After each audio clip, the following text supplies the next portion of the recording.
This video is powered by the pros at Pascal Air Plumbing and Electric. Arkansas owned, Arkansas operated. GoPascal.com. Clay, you were smart enough to bring up the play that we failed to mention at this point. We could talk about Joseph going 3 for 6, but the play of the game that he made last night was him diving on the ball or for that loose ball, getting it to Anthony Black, who threw it to Ricky Council for that dunk during that sequence.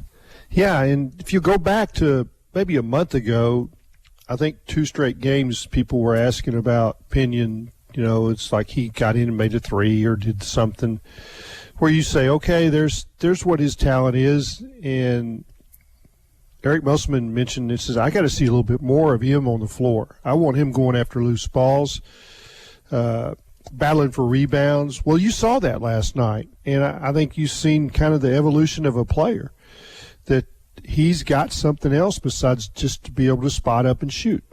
Tommy, I don't know what the odds on the Bet Saracen half would have been for Joseph Pinion to start over Ricky Council in the second half if an injury wasn't involved, but that's what Muss decided to do last night, and it kind of paid off. Ricky kind of getting some rest and then helping his teammates during the stretch of that second half. You earn your time, you earn your moment, and Pinion has been a question mark on defense. I thought that, besides the play you mentioned, and that was really a defensive play that turned into an offensive. I know it doesn't go down as an assist, but that, what'd you call it, a hockey assist? Hockey assist. It was an assist of an assist. There you go. But the instinct to get rid of the ball. But his defense held up to allow him to be out there 28 minutes. He's always been someone you could kind of throw in as a heater, you know, to fire up a couple threes and hopefully they go in. But he's always been a question mark on defense. Last night it held up, Clay. Yeah, I think part of it is you saw Missouri playing a combination where what we had fit against them, he could play against a guy that he gave up a blow by, but like Eric Musselman said, they all gave back at least one blow by. So he did his job, and he's going to get more minutes, and it'll make teams think, do we want to play zone? Because that's what LSU did, and that's what Missouri did. Now Missouri played that zone up high, and it made it obvious. Is like, we got to get Pinion in there because he's a dead corner shooter.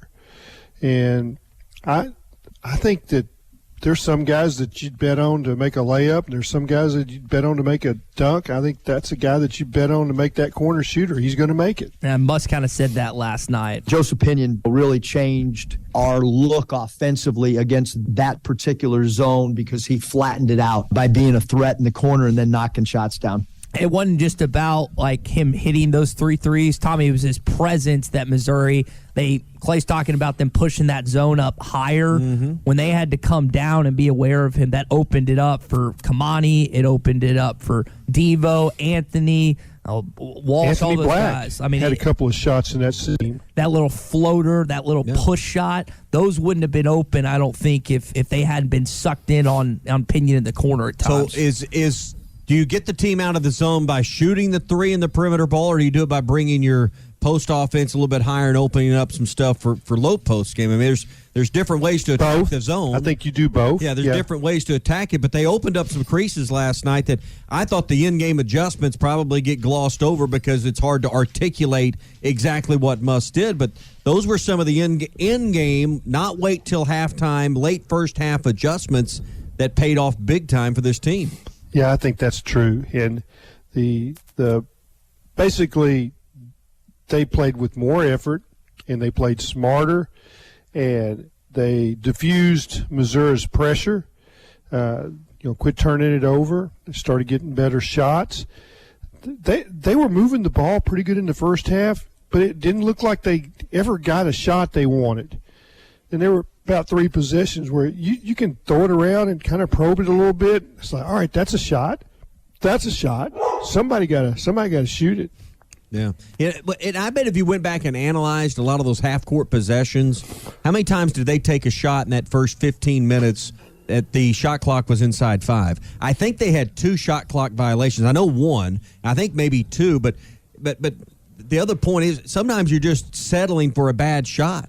Or there was times where I think there was 2 that got blocked and they never really got off a shot and it went the other way. So, Clay, sometimes it's not just about it's about settling for the worst shot you can get because the other team's defense has just been that tight. They're good and there's nobody wanting to shoot. Yeah. Yep.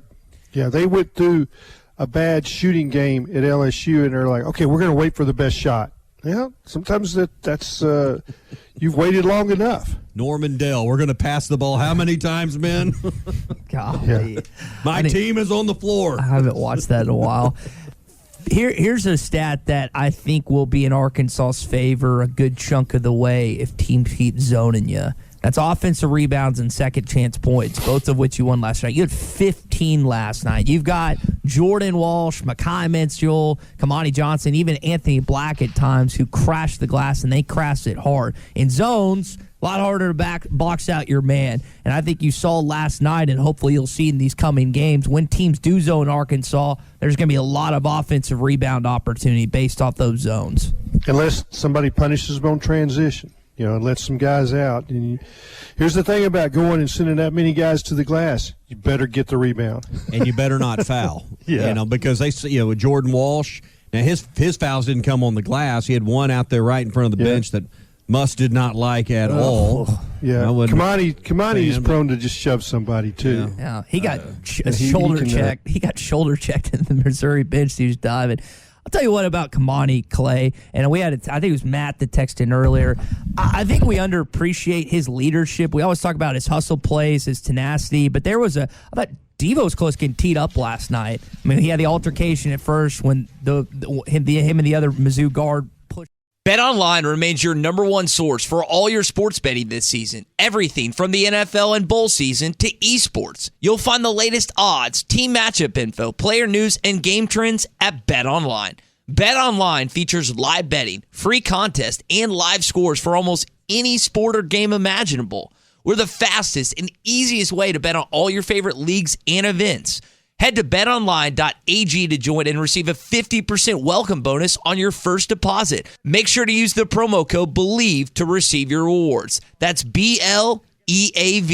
Bet Online, where the game starts.